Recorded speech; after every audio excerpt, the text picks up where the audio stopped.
Hello everyone, আমি অরূপ। তো আমরা সেদিন চলে গেছিলাম বড় মার কাছে পুজো দিতে।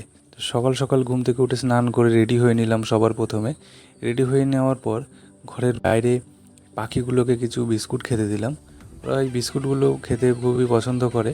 প্রতিদিন সকালে আমি ওদেরকে এইভাবে খেতে দিই। তো খেতে দেওয়ার পরে আমরা রেডি হয়ে যাওয়ার পরে আমি বেরিয়ে পড়লাম। ব্যাগটা প্রথমে নিয়ে নিলাম ঘর থেকে। ব্যাগ নিয়ে চলে আসলাম রাস্তায়। আমি এবং আমার এক ফ্রেন্ড যাব একসাথে। দেখতেই পাচ্ছ আমি রেডি হয়ে একদম যাচ্ছি। এবার এখান থেকে আমার বন্ধু চলে আসবে, রাস্তায় আমি দাঁড়াবো। এবার এই যে দেখতে পাচ্ছ বন্ধু চলে আসলো বাইক নিয়ে। এবার আমরা বেরিয়ে পড়লাম দুজনে একসাথে। তো প্রথমে এখান থেকে বাইক নিয়ে সোজা আমরা নৈহাটি বড়মার মন্দিরে পৌঁছাবো।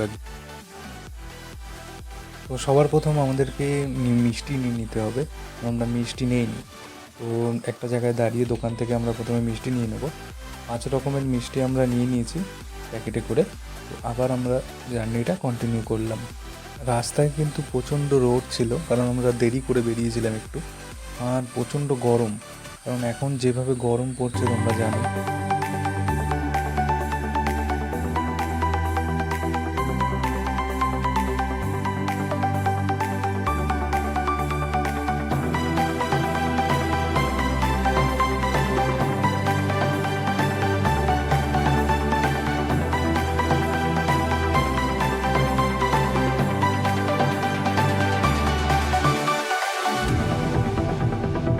এরকম সুন্দর রাস্তা দেখতে দেখতে আমরা পৌঁছে গেলাম বড়মার মন্দিরে।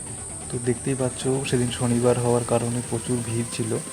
এই যে এখান থেকে বড়মার মন্দিরের সামনে থেকে লাইনটা শুরু হয়। তো লাইনটা একদম পুরো গঙ্গার ঘাট অবধি ছিল। এত বড় লাইন, এত মানুষের ভিড় ছিল সেদিন। আমরা অনেক পেছনে গিয়ে লাইনটায় দাঁড়িয়েছি।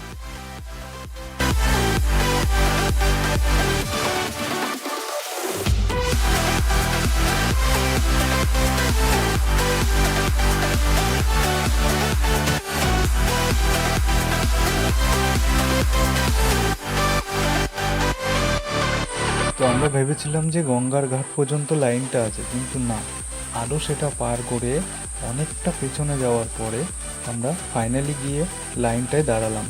এবার লাইনে দাঁড়িয়ে প্রচুর রোদ বলে ছাতাটা বের করে নিয়েছিলাম দুজনে। তো ফাইনালি আমরা পৌঁছে গেলাম মন্দিরের ভেতরে। তো দেখতেই পাচ্ছ এই যে মন্দিরের এটা গেট। তো ভেতরে ঢোকার জন্য জিগজ্যাগভাবে ওখানে ভেতরে ঢুকতে হয়। তো তারপরে আমরা এই ভিতরে প্রবেশ করছি আস্তে আস্তে। তো এবার ভেতরে আমরা প্রথমে চলে আসলাম। এখান থেকে তোমরা দেখতে পাবে এই যে বড়মার প্রথম দর্শন তোমরা নিয়ে নাও। তো সবাই কমেন্টে জয় বড়মা লিখে দিও অবশ্যই কিন্তু।